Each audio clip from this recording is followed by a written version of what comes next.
Fire one. Aloha, beer fans. Welcome to another edition of It's Time to Release That Seasonal Beer. Well, what seasonal beer are we releasing this season?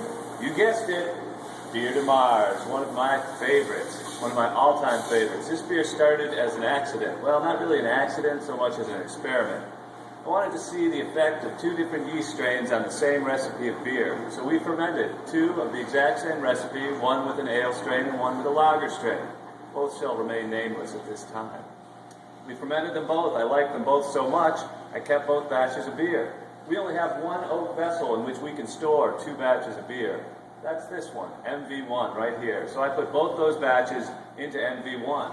Now, MV1 at the time didn't have quite the population of the souring bacteria it does now. So we couldn't leave the beer in as long as I wanted to leave it in there to make it as sour as I wanted to make it.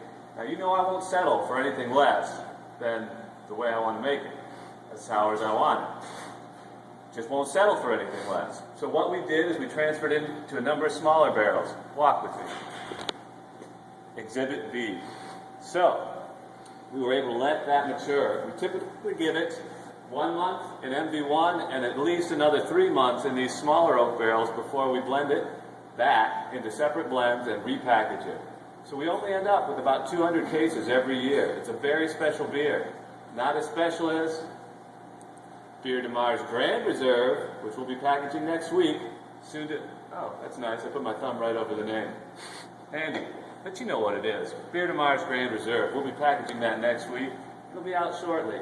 Probably in about a month at our pubs. Look for it mid-April. And that's about it.